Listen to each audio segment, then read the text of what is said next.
Welcome to another episode of Prepper Talk Radio, radio for the ready-minded, the podcast for the prepared, with your hosts, Scott, Shane, and Paris. We are here tonight. We are back. We are live and a living color, as they say, or as they used to say back in the day. Anyways, we're super excited to bring to you a fresh, cool episode. I'm going to talk a little bit about winter preps today, things that you can do to be ready and prepared as winter comes on and is headed towards us. Like it's coming fast, so we need to get ready for it. Why don't you just remind everybody about our good friends over at Patriot Packs, hand warmers. These guys are all American made, American owned. We know the owners. We had them on the show. Actually, we did an episode with him. Shoot, probably last year, even towards the beginning of this year. Anyways, I think it was in the January era.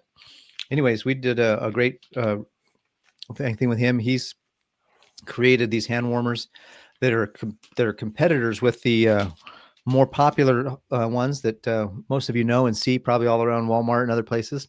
But go to Patriot US. It's usppatriottpacks.com/Prepper Talk. Is that right, Scott? Correct. That's the website. Patriotpacks.com/Prepper Talk. /Prepper Talk. And you can get a deal on these hand warmers. These are going to be the hand warmers you're going to have coming into winter to keep your hands warm. You can stick them in your socks. You can stick them in your shoes. You can stick them in your gloves. You can stick them anywhere you want, really. And they got a bunch of other options too coming. So go check them out there. Support the show and support our good friends over at Patriot Packs. Without that, guys, how you guys doing? How you feeling? Taking a little break here. Always good. Yeah. I'm alive. You're Important. You're alive and kicking. I'm alive. There's a lot to do. It's crazy because it's, we're in the holiday season. We just had Halloween. We're on our way to Thanksgiving. Christmas is going to be right around the corner. Then New Year's. And then wow, we're in 2026. Where the crap did 2025 go? And dude, everything is speeding up. Yeah, I was telling my wife today, I said, I can't believe we're almost halfway through November. And it's crazy. Especially, I mean, I every year, this time of the year is really busy for me because of open enrollment. I do health insurance for Medicare eligible individuals, and this is open enrollment for them. And it's just a really busy time. That's why last week we kind of had to do take a break. Scott, you weren't feeling well. Hopefully you're feeling better tonight. Yeah, I was in an airplane. So Shane was the only one that was able to be available. And we're like, you know what, let's just take a break and see where we come back to next week. Yeah, we got hit with a cold, sickness, disgustingness when we went on our family vacation, and I lasted quite a while, and then all of a sudden it hit me, and I'm like, I almost made it. Right. Yeah, you didn't have more zinc. Should have had more vitamin D. Should have. I got a whole list, right. But yeah, all the winter prep stuff. That's the one thing I think most of us I failed on. I didn't start taking enough supplements to kind of be ready. And that was not ready-minded of me. So, yeah. Thankfully, doing better now. Awesome. Got to load up on that vitamin C, I guess, right? The other thing, too, is vitamin D. Vitamin D as well. One of the things that not a lot of people realize is how important vitamin D is to the whole thing. So, by the way, speaking of vitamin D, if you go to preppertalkradio.com/goodlife, you can check out a great vitamin D supplement that's there. And that's got, when you're wearing a lot of clothes, the sun doesn't hit your skin. And because the sun doesn't hit your skin, you usually have a low vitamin D in your system. And that's a huge cause of a lot of ailments. So something very important to have in your system as well is vitamin D. Well, D3 with K2, vitamin C, zinc. Zinc was what kept me from getting it for as long as I did. And then I forgot to take my zinc for a few days. And I think that's kind of part of the problem. Vitamin B, iron, vitamin E, also take probiotics, fish oil, and magnesium, especially during the winter, because we're not getting as much of those as we do during the summer months. But that's my health check. So definitely check out that link on our website. But yeah, Oh, so I just put in another order. Obviously, in the winter, right, we tend to stay indoors. At least here in Utah, it gets pretty cold here, and it's always nice to to be comfortable and warm. But get out, get uncomfortable. There's no reason you can't go hiking. Just dress appropriate for it, right? Get out Yeah. and exercise. It's always obviously a little different than other seasons, but just got to be prepared for it, and that's what we're talking about: getting prepared for winter, getting for the cold, so we don't get sick, right? I mean, that's a big part about it, is getting outside, getting in the sun, watch the sunrise, watch the sunset, instead of being inside on your couch and being comfortable, right? That is an enemy, right? Being comfort is an enemy, and It's funny how many people take winter off from doing things, right? exercise, eating We're right, so because it's used the to, holidays, right? it's cold outside. I'll just go inside and relax. And then everyone's got to shed all the winter weight for the summer bod, right? You don't need to live that way. Yeah, exactly, and that's on my list to talk about today. Is part of winter preps, at least here in Utah, is the holidays, right? Thanksgiving, New Year's, Christmas. We tend to, of course, I'm speaking for myself. My own mindset is, it's the holidays. Let's sit back, relax. You don't have to, you take a break from working out because there's snow in the mountain. All different kinds of excuses, right? But that's Well, all that they and your are. diet. Excuses. Yeah, absolutely. Because you're like, well, I got to eat for Thanksgiving. I got to eat for Mhm. Christmas. Well, the funny thing is that well, of course, your diet starts getting ruined as soon as Halloween hits because you got all that candy Mm. to go through. Well, I mean, you don't have to. You can put it in the oval file, but once you realize that Thanksgiving is one meal and it should be good because it should be mashed potatoes and turkey, and that's all healthy stuff. So it should be keep going. The only thing is that if you have too much pumpkin pie or It's if you portion let control. Leftovers. We Yeah. all lose our freaking mind and we eat 2 plates that are serving plate size instead of regular plate size. Yeah. And I think it's okay, on Thanksgiving, on certain days, but if you let it drag out and just do that over and over again, because like I say, I got leftovers. I hate to see them go to waste. That's that's my mindset, right? I'd rather eat them than throw them away. But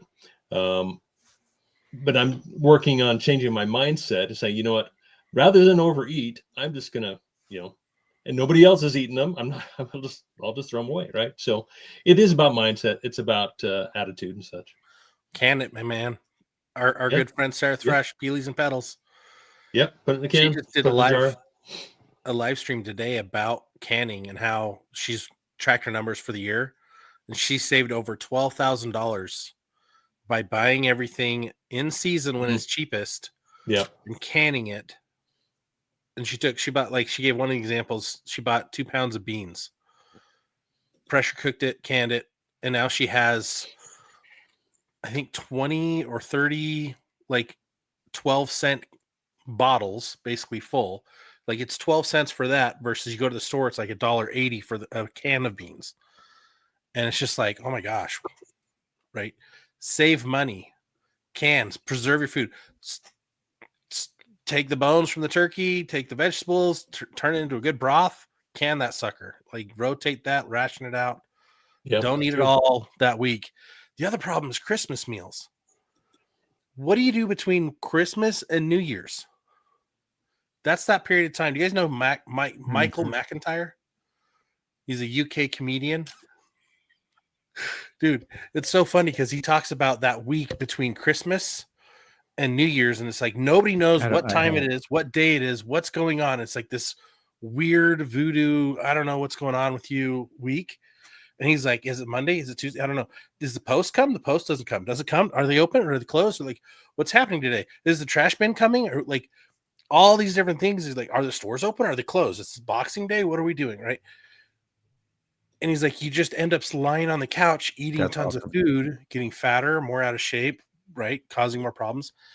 And yeah, we've got to curb the craziness. If you look at the screen, you guys can see I should not be the one talking about this because these two gentlemen are fit compared to me. I'm fat, right? I'm working on it, but I'm not there yet. But it's like self-control is hugely important right now this time of year. Like, oh my gosh. Yeah. Obviously, with the it gets darker, because because of the season, but also daylight savings time gets darker in the evening, so we tend to stay home and overeat, oversleep. It's nice for some of us to stay in bed a little too long, and then also with the holidays, I like to give, tend to overspend instead of, it's a justification rather than saving. And of course, all of my gifts are typically preparedness based, right? Mm-hmm. And I don't care what the wife says, that's what I'm doing, right? That's what I do for my kids.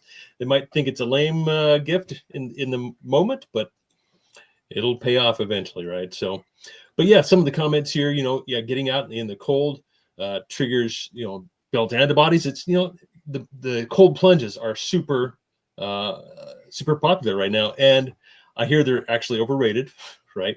You don't have to actually cold plunge. Just turning your shower to cold before you get out, you get 80-90% of the benefits. But yeah, being out in the fresh air, getting out of the house, and I'm just reading some of these comments here. We tend to snack more when we're stuck in the house. I absolutely find that true, especially late at night when we shouldn't be eating after 6 o'clock or so, depending on what time you go to bed. But yeah, a lot of things that if I bring to my mind and I remember them, then I won't be finding myself standing in the kitchen, being feeling snacky, right? Yeah. All right, so let's talk. What do we do right now? Because towards the end of the show, I have this really exciting feeling that Shane's going to drop a curveball on winter topics, which I'm hoping. Of course. But let's talk. Okay, let's talk practical. What are we needing to do to prep for winter right now?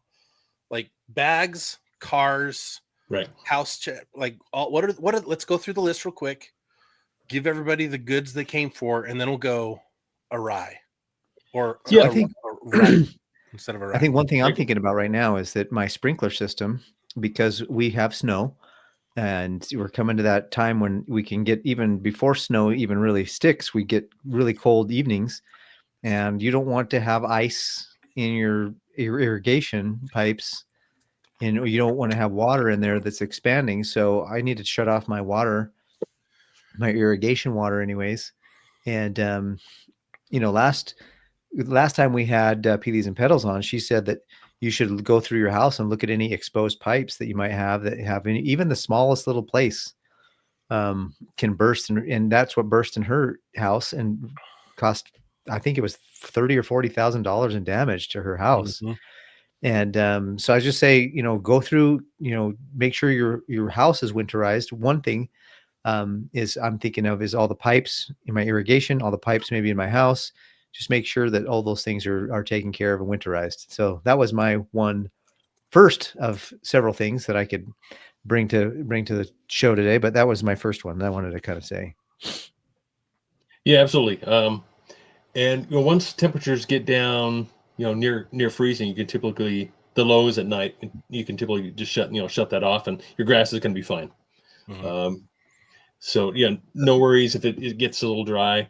The cold temperatures are putting it into a type of, I guess, hibernation. That's not the right word, but yeah, obviously when temperatures start to change, I start to, look at my vehicles and change what I have in them, right? Rotate the summer stuff out, put the winter stuff in, and make sure I have, the tire chains are in there. Got my traction boards, a shovel. I've got, cold weather gear.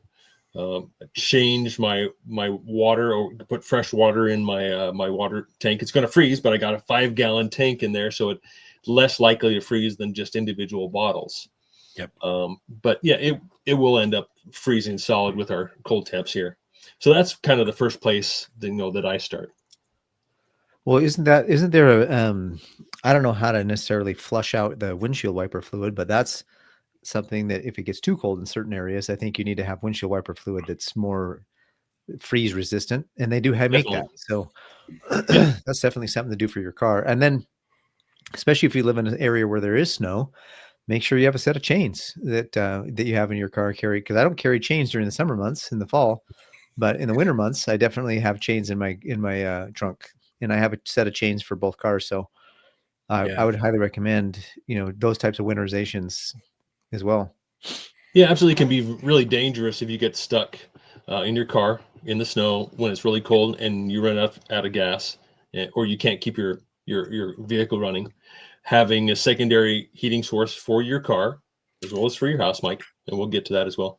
But uh, plenty of stories back east when blizzard comes in, a nor'easter, and people get stuck on the freeway in the snow. I mean, this happened in the past couple of years, and it can be life threatening. And so if you just have that mindset wherever you go, especially if you on a longest drive, or there's some kind of risk of getting stuck, to be able to be prepared to stay in your car and be stuck there for an extended period of time. So that means having food, having some extra water bottles that aren't there. One thing I do is I keep a couple of wool blankets in my trunk and in the back of my car. So, I don't know if you have the resources to have a heater buddy heater in every car, but definitely have wool blankets, because those can keep you warm and nice and toasty, especially if you have a couple of these handy dandy hand warmers to go along with it. Well, there's this cool hand warmer. I want to show this one off too. Here's another one. This is one of our ones from Survival Frog. You guys can save, I think it's 10% over on their website using code PrepperTalk10. But I like this because it's a battery pack, right? We're always carrying tons of digital crap.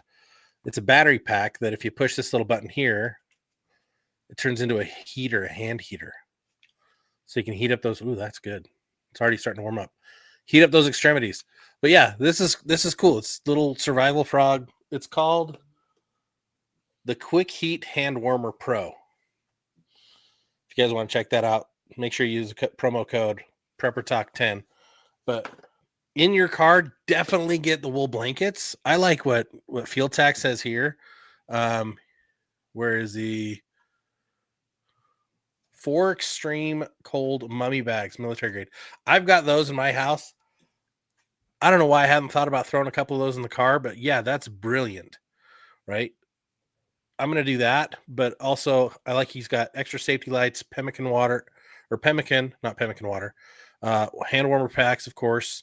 But yeah, the more simple stuffs, the safer you're going to be, right? Because if something goes sideways and you don't have it, you're going to wish you did. Interesting. So what else did I see here? Of course, Mike comments on good tires. Yeah, if you don't have good tires, obviously chains are important for me, for where I go. If you're going over a mountain pass, you kind of really need to have some chains in there. But to have good all-terrain, there's all-weather tires and there's all-terrain tires. If you have a car, yeah, you're going to want all-weather tires. If you have an SUV or a truck, something you can actually get all-terrain tires. Some are oriented better for better snow performance. Some are more for mud or road or such. But with some do a little bit of research, you can actually get a really good all-terrain tire that still does extremely well in the snow, and that's I like the BFG for that particular reason. And I haven't ever had to use chains, honestly, but I still have a set with me. Tires, to me, are extremely important. What's funny is I spent, I don't know, $900, almost $1,000 on my, just on one car, actually, my Honda Pilot, like 2 years ago. Because we had, when we first moved to Utah, of course, we're coming from California, brand new to snow. Nobody tells you that, you kind of prepare a little bit, because people tell you, oh yeah, it snows here, around December, January, February, March, for sure. And so, it's not been very bad. It's kind of been a good, last couple, 3-4 years, been okay. My first winter here was like the record breaking year. And then the next winter was a record breaking year again. I'm just like, baptism of fire. So that was kind of crazy for me to get really inundated with the snow life, hashtag snow life. Right. And so I had to learn. And so the next year I was like, okay, I'm going to really get some good tires on my car.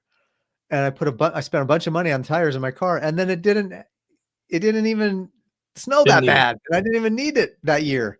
So I was like, all right, well, I'm grateful that I had the money and I was ready, but I'm kind of sad that I didn't actually have, like, it didn't snow like it was. Anyway, so now it's been a couple years. So my tread is worn down a little bit, and there's supposed to be, isn't this winter supposed to be some predicted huge winter again, like some big winter, because we've had a couple of down years? Yeah, I think it's supposed to be like El Nino's kind of come through. North, it's supposed to be a little bit heavier winter. Yeah. All right. Well, we'll see. Maybe I'll get to use my tires that I spent all that money on. Yeah, it's funny because Yes, Rebecca, you got it right. We've got to do new tires, but I've got those plastic strip. I don't know if you guys have played with those plastic strip snow tires or snow straps. So it's like for self-recovery like chains, but they're zip tie basically. Okay. Zip tie around the tire. I bought those to test them out. I haven't had a place where I could test them out yet, so they're just sitting there. But it's like the same thing as Paris. Like, you bought the tires hoping for a massive snow, so you'd be like, how good are these tires? Yeah. And I bought these. I'm like, oh, we'll have these in case. I'm hoping I can test them out to see if they're any good before something crazy happens. But I better just go get some chains, because there's been twice I had chains on my prior vehicle, my 4Runner. There were twice that I had to use chains when I was up in Park City. Just say you live on a hill too. And I live on a hill, but I've never had a problem with the snow and ice. Like, really? Mike could comment a few things here, having recovery gear in your rig, and absolutely, I'm prepared for recovery, mainly for myself, but I rarely get stuck, so I find myself pulling out others. So having, as in recovery gears, toe strap. There are your typical toe strap you'll get at Walmart or your automotive parts store. It's just a strap. I've used those for years and years. I've gone through 2 or 3 of them, but there are specific straps for recovery, which are much better, much higher rated. But I wouldn't worry, and they're very expensive. They're a lot more expensive than just a typical strap. But having some shackles, soft shackles, tree straps, and really just having a strap where you can yank. You don't want a chain. That's really old school. That's you don't want that for pulling someone out. Plus, it's extremely heavy and dangerous. But having some type of strap because you need some kinetic energy to be able to pull out in the snow. You got to have some movement. A static pull doesn't work very well. But having that I've pulled out people all the time over the winter, and I enjoy doing that. It's a lot of fun. I was watching there's a YouTube channel of this guy who he pulls people out of precarious situations, whether they 4-wheeling and they went over the cliff, and he goes and rescues the car, whether it's in a river. But one I watched recently was where somebody drove a Suburban up into like a road that was kind of closed off, little back road, and they totally got stuck, and the belt even in the engine like snapped, and so they're like, their car was stuck, the belt was jacked, and so these guys went up there and they had to do just that. They actually drove back really fast and pulled it, like yanked it, and then let it go back, and like let that rocking motion kind of start to happen, and then pushed people out. So it was really interesting to watch that whole scenario as they got the Suburban out of this big old snowbank. It was kind of crazy to think about, like, man, the kind of materials that they used and the straps and the gear that they had. That's a whole nother level, because that's their job, but it was really cool to watch. I had to assist a rescue of a truck. Well, I can't call it a truck, a Nissan Armada towing a trailer that got stuck in the snow. This is like 4 or 5 years ago, back when Idaho had this weird snow, freeze, thaw, and then snow again, and it actually wiped out some portions of the roads. And I had to help pull that truck, that I keep saying truck, that vehicle out, that was when I had my diesel. I miss that truck so much because it had the power to do those types of things.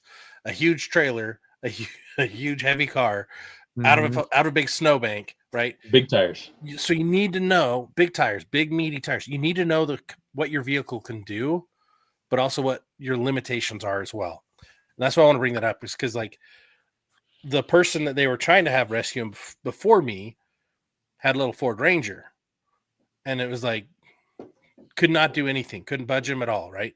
You need to know what your vehicle can and can't do, what your payload capacity is, what your towing capacity is, like, and also know how to drive it well. Because I had to rescue the 4Runner or the Ford Ranger too, because they launched themselves into the other side of the street into the snowbank because they weren't assisting right. They actually put a tow strap on their ball on their tow Yeah, hitch. don't do that. Don't do that. Never ever do that. Yeah. Always take the hitch out, put the rope inside, and then Use put the the pin through the little loop on your rope.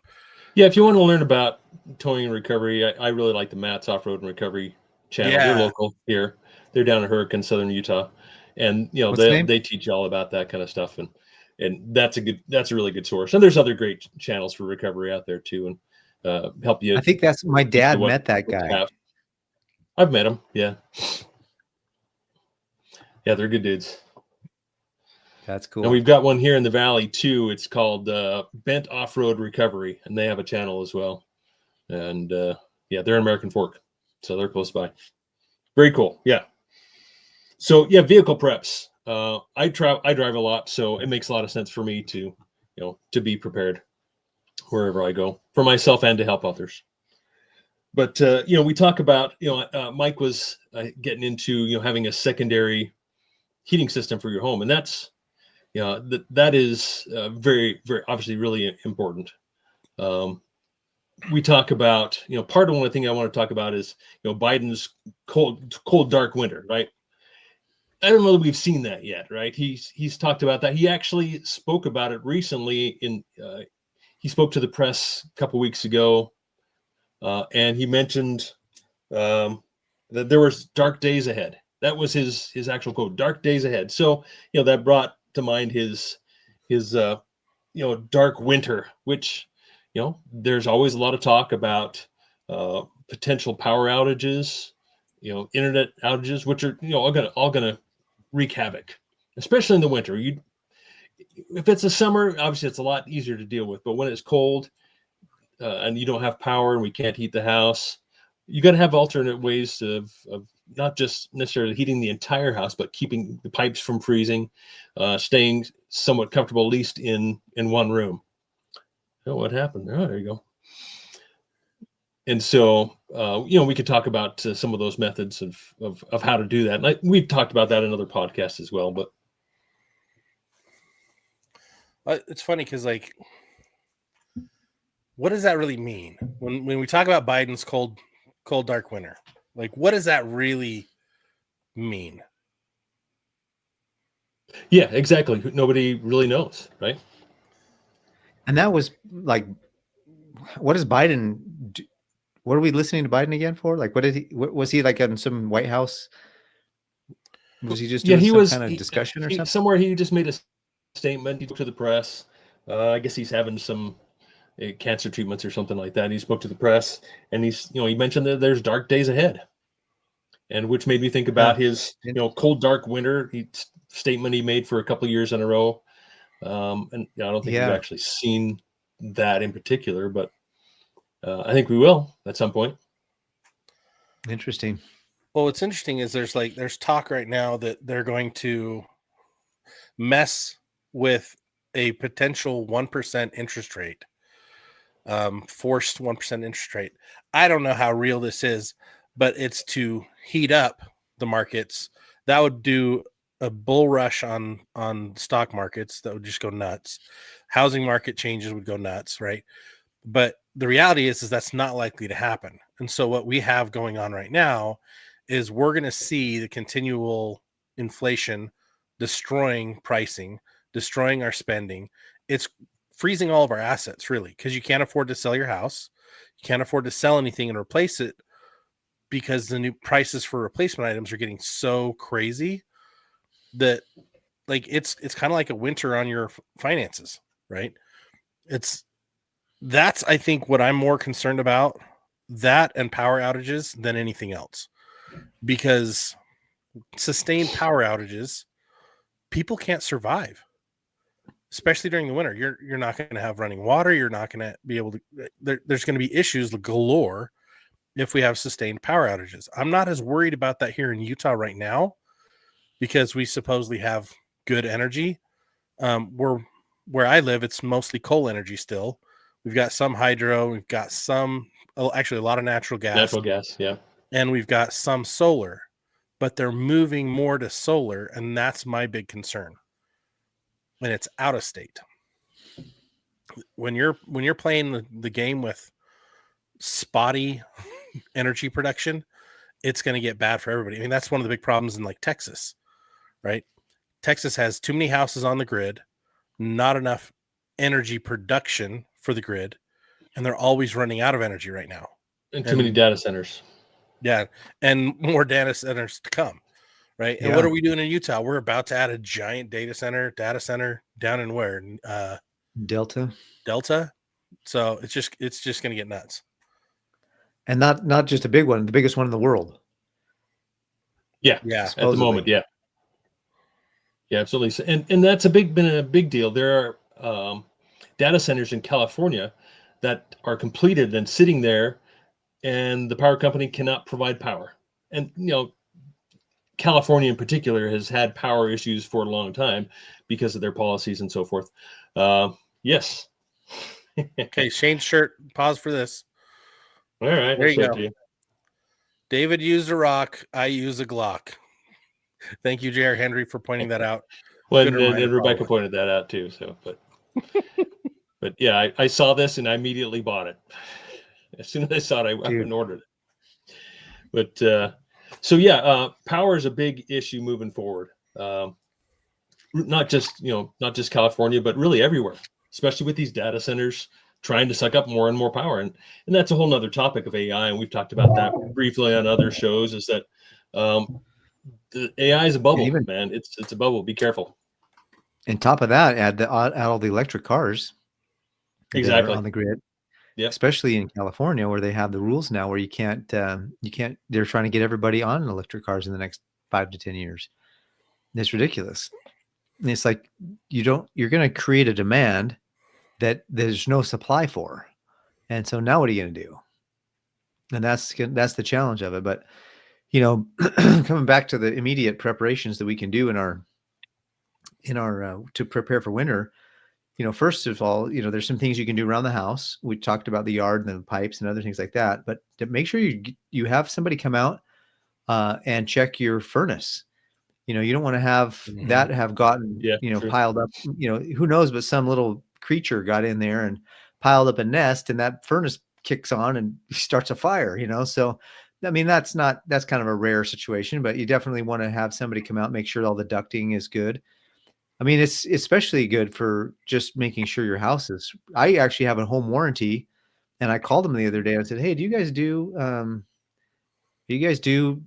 like checkups on heaters and air conditionings?" And they're like, "Yeah," and I'm like, "Oh, well, that's kind of cool." So sometimes your home warranty can take care of that for you. Okay, we got a good question in here from Rebecca. If you are expecting a semi-long power outage, what are some items you'd make sure you have on hand? Well, first, look at what your current needs are, and then put a plan together based on that. I'll give you the scenario for us, what our plan is and what we have ready to go. I'm a big propane guy. I love propane. It stores really well. So I have some small propane tanks and I have some large propane tanks. I have a multiplicity of buddy heaters that are indoor outdoor use. And so that is one of my primary heat source solutions.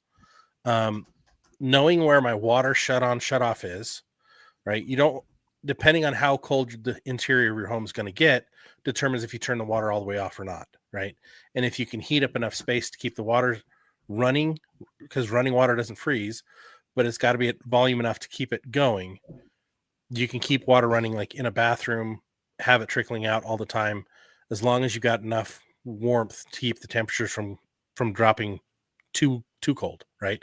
But again, number one, first and foremost, heat source. Number two, right? Practice and see how long that heat source will actually serve that area. Plan on condensing everybody into a smaller space. Also, then what is your your heating solution for prepping food, right? If power's out, everybody that's using gas appliances is going to win, right? If it doesn't require electricity to start the stove, right? But if it requires electricity to start the stove, you're out of luck. And there are some stoves that don't need that. There are some stoves that do need that now, which I think is insane. The older the stove, the better. Also, potbelly stoves. I want in my next home, I want to have one of those. But I have just a standard fireplace, right? I don't have enough wood to last me more than a month. So that's a problem. But that's why I have so much propane. Backup batteries, great. Solar panels, great. If you have electronic or medical devices, you need that or a actual generator. The more tools you have at your disposal, the better off you're going to be. What else would you guys add to those?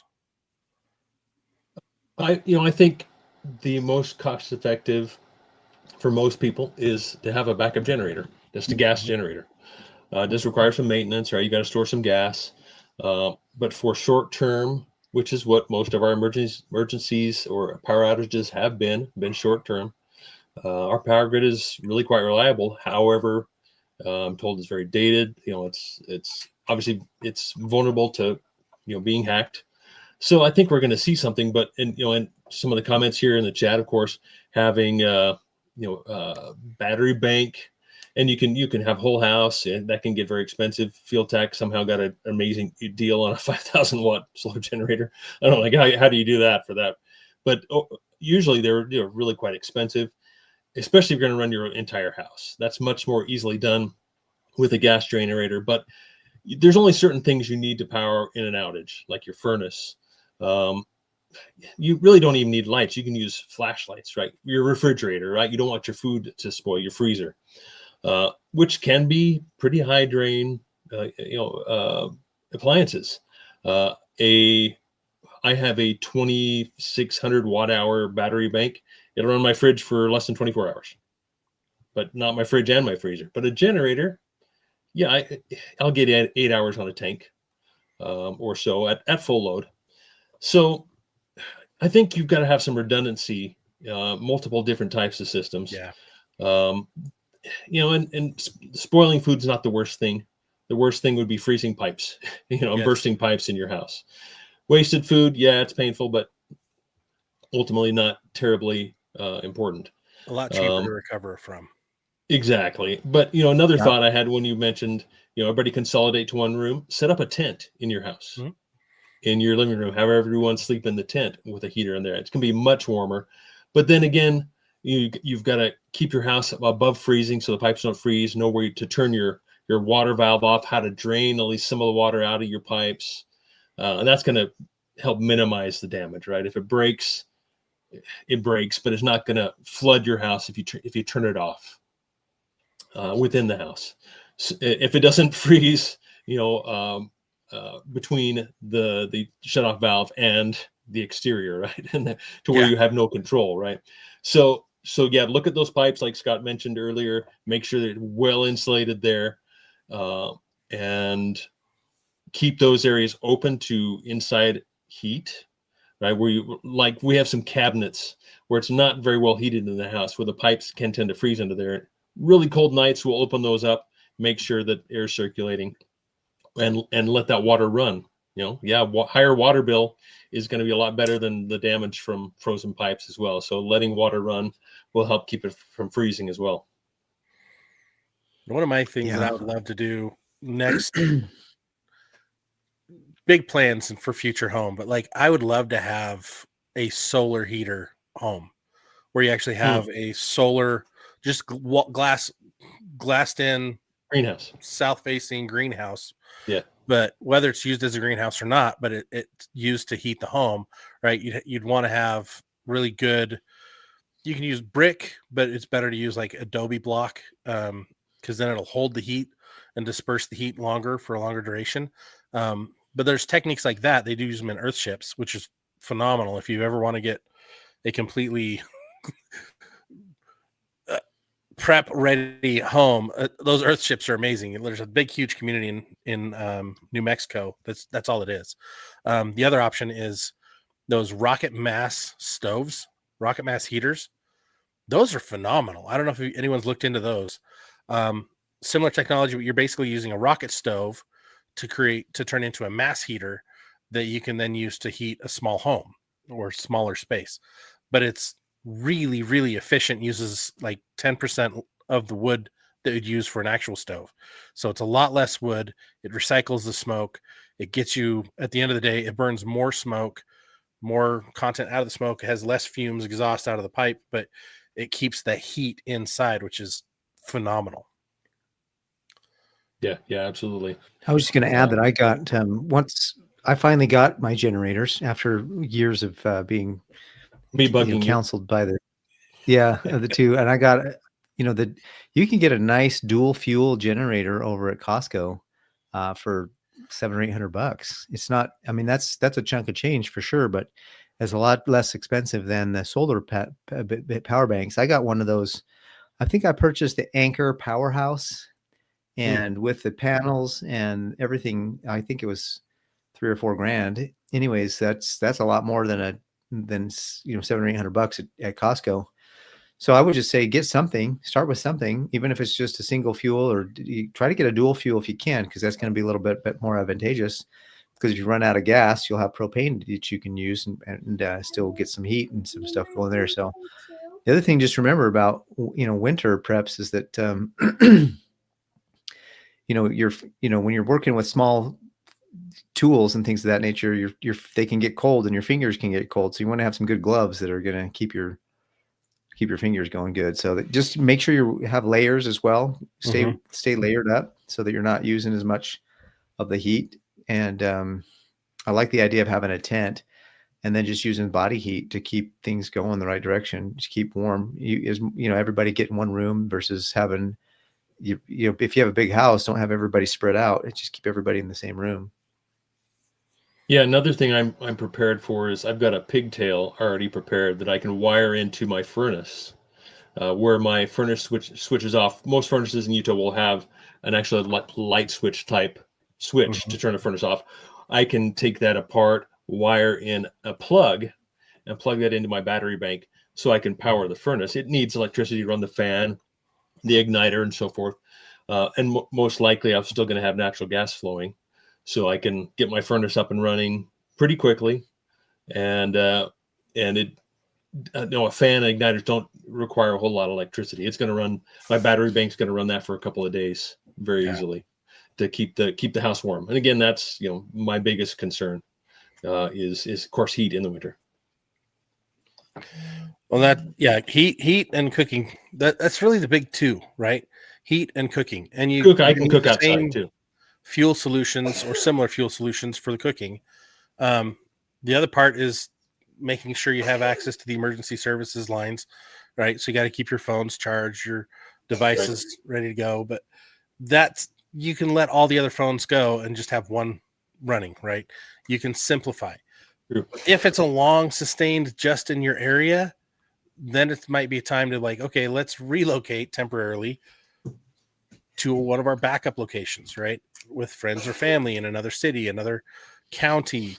If it's multiple counties wide and it's going to be long term, then you might look at relocating out of state, right? This goes back to planning. We have a resource at preppertalkradio.com on our resources page where you can actually download planning guides. I want you to think about backups on backups on backups. Do you have the fuels you need to keep warm? Do you have blankets? Do you have a tent? Do you have all these tools set up, right?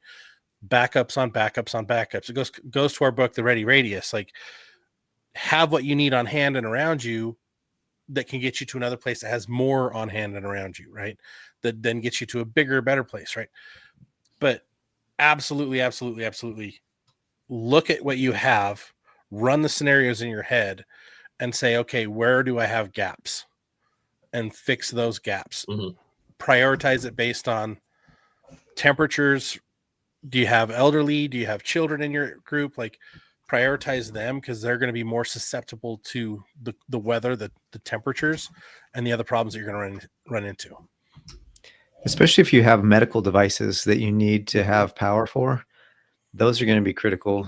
Breathing machines, CPAP machines. Just make sure you have power backups for all of those things, especially even if you have to have a separate power bank for those things. It's worth it to have those, and then try to do your best to get those charged and keep them charged as much as possible. Especially if you have like CPAP machines, you can kind of use those throughout the night, and then during the day, set up the solar panels and charge anything that you need. It's funny. I have the Opus battery bank, and I have a CPAP, and I wanted to see how long it'd run. If I ran it with a humidifier, I'd get almost a full night's sleep before it would die and absorb the whole battery. But what's funny is you can actually turn off the humidity on your CPAPs. If you turn off the humidity, I could go 3.5 nights on that battery without recharging it.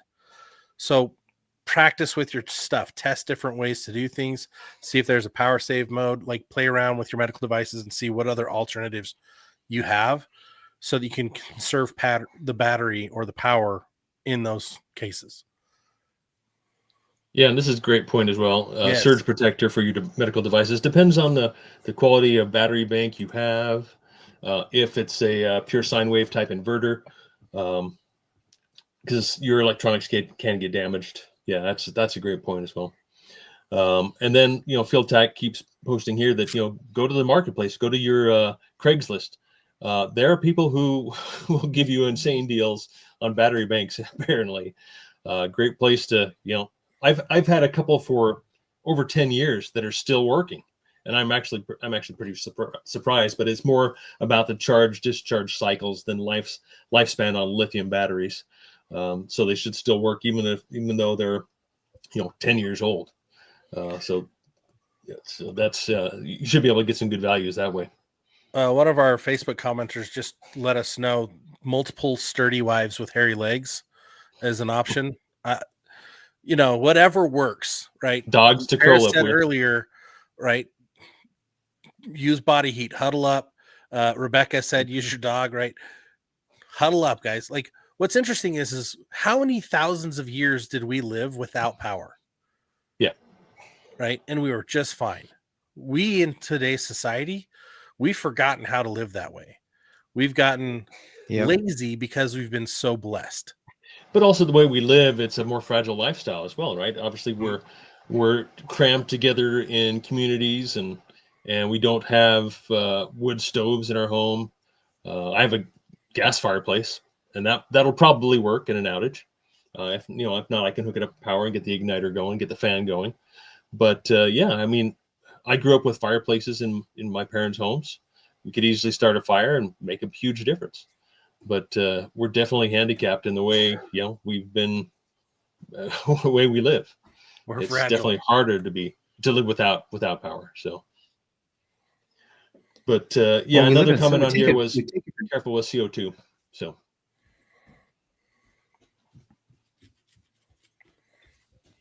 go ahead, Paris. Were you going to say something, Paris? I was just going to say we take for granted all the modern conveniences that we don't really think.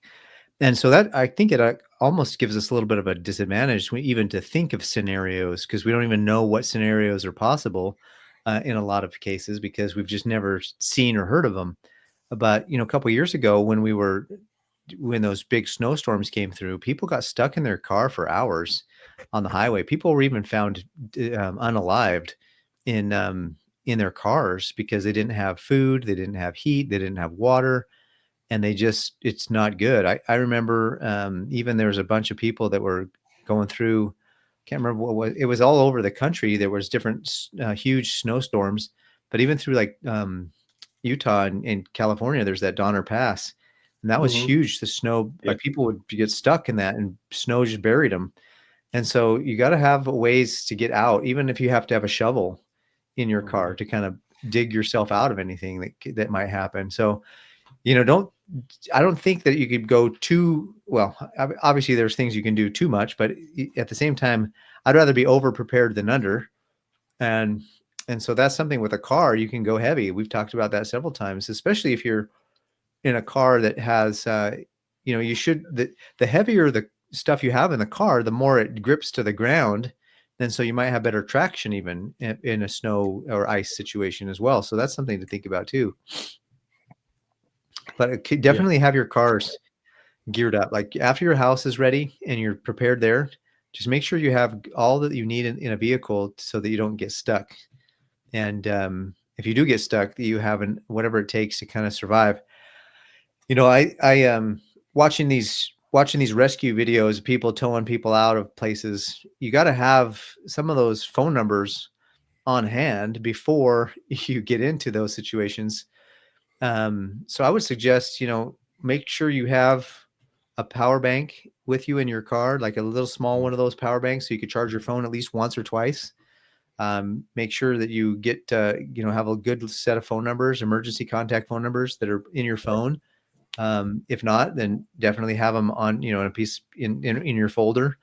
But I would definitely make sure that you have food, water, blankets, and good snow tires. You make sure you have the right, antifreeze, the right windshield wiper fluid in there, and make sure in snow areas, you got to have one of those devices where you can actually chip the ice off your windshield, because how long and that's not necessarily the survival thing, because you could just turn the heater on if you have time, but it's definitely a good idea to have as many tools as possible to free so you can have better vision as you're driving as well. So just some of my thoughts. Yeah, absolutely. I've got, I guess, a few more things before we sign off here. I'll pause on my comment there. First of all, what I love about winter is the campfire therapy sessions, right? There is really something to be said about sitting around a fire and staring at a fire and getting that, we have a lack of sunlight, but the frequency of a fire can be, very therapeutic, very healing, I think. It's very calming, and I love sitting around a fire in winter. And then my other comment was going to be for, we are currently also in crypto winter. If anybody really knows what that is, it's just a season. It's a cycle that cryptocurrencies, when they go down, and this, I think, especially Bitcoin in this particular case, and from all the commentary I've heard, is that we are currently in a crypto winter. And I think the thing to apply with that is that it's not just a physical winter, right? It's the economy, and I think we all see that, right? I think we all, and I don't mean to speak for everybody, I think we've been in a recession for a number of years now, and it's going to really start showing its head, ugly head, and it's starting to show because of the government shutdown. Even though, dollars are still being spent like crazy, and the U.S. isn't going into debt in spite of the shutdown. And so I think I'd like to use this as a reminder of how bad it can get. That's me. I'm a doomsday prepper. You can call me that. So I like to think in worst case scenarios. Think about what could be the worst case, and what do I do to prepare myself.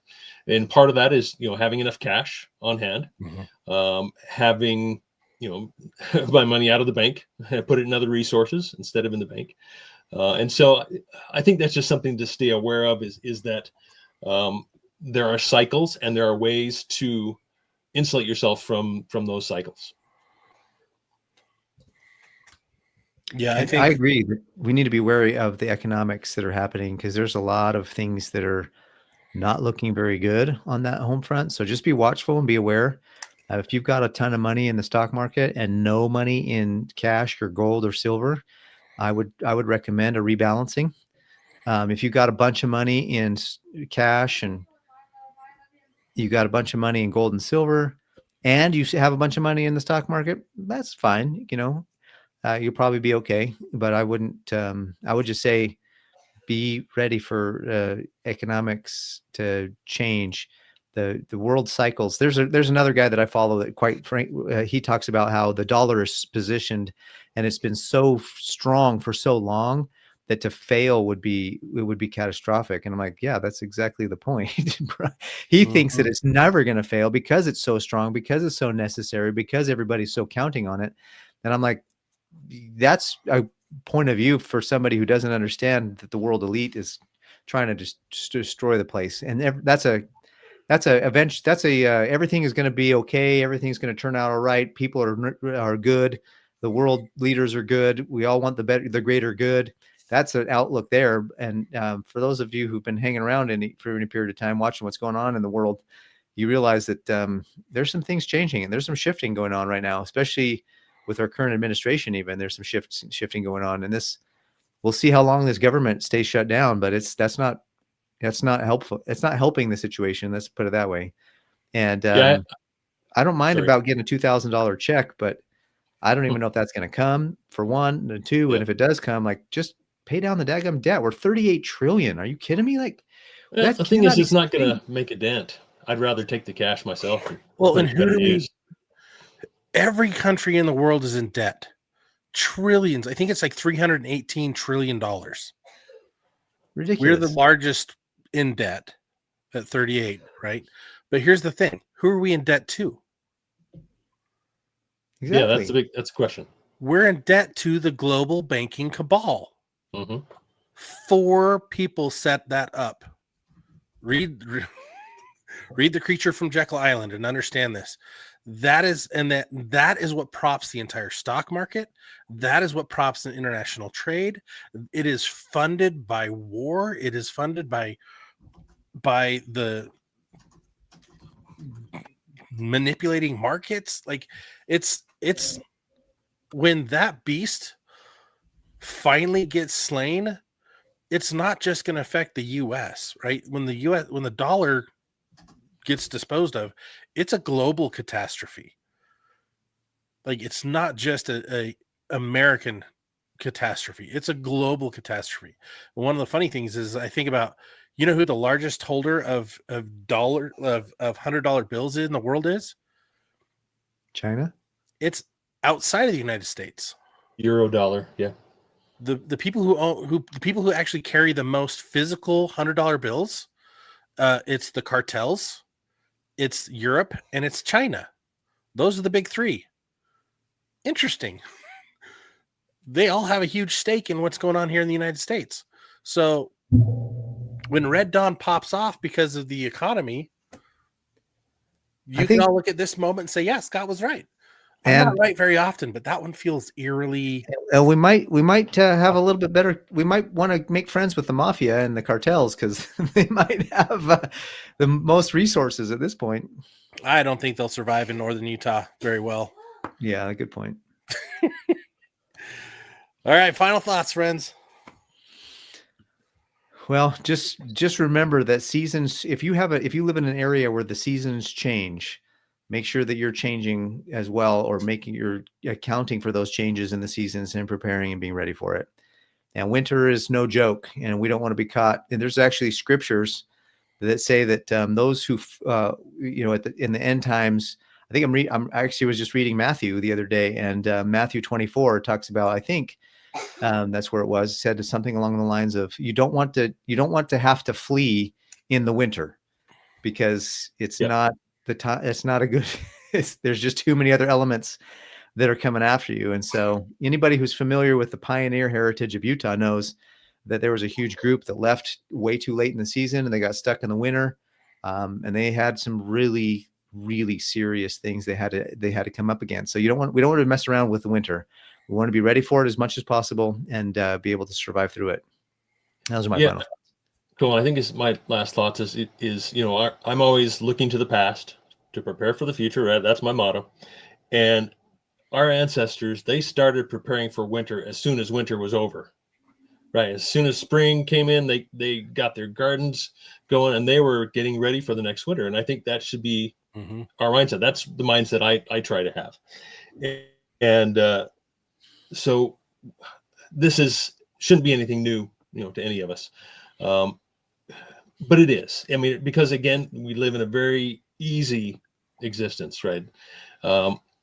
We're very pampered, and that's going to be, I think ultimately our downfall. So if we start to prepare, if we prepare at every moment, then that's going to be our best chance for, and I hate to say it, for survival, because this at some point will be a game of survival. And if you have the eyes to see it, then I think, we're going to be okay. Yeah, big time. We live in the most fragile time in the history of the world, in my opinion. I don't think we've ever had a situation where people have been weaker mentally, emotionally, and physically than they are now. And systems that we rely on have been more outside of our personal control than ever before. Yeah, absolutely. And so now is the most critical time in your life to be prepared, to get on top of things and be thinking, just like Shane said, planning for next winter now, right?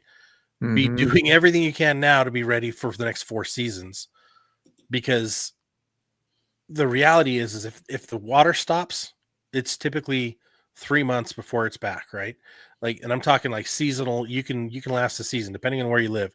In Utah, it's a 3-month deal. Like, if the water stops, there's a big drought. Like, you could be out of water for 3 months. So always be planning on having that water, that food, but then a way to take care of your necessities, medical, then your heat and warmth, and like prioritize medical first. But do what you can, get prepped, stay prepped, and stay ready-minded. Awesome. Well, thanks guys for listening. You've been listening to Prepper Talk Radio, Radio for the Ready-Minded, the podcast for the prepared. We've been talking about winter preps. And so make sure you go to our good friends at survivalfrog.com. Use code PrepperTalk10 to get 10% off all of your orders for any heating devices or anything over there. They have great USB power packs as well. They have bivy blankets, bivy, sleeping bags, bunch of good stuff over there for you to be able to stock up on your winter preps. So go check them out, support the show, and we'll see you on the next one. Take care, guys. See you guys. Good night.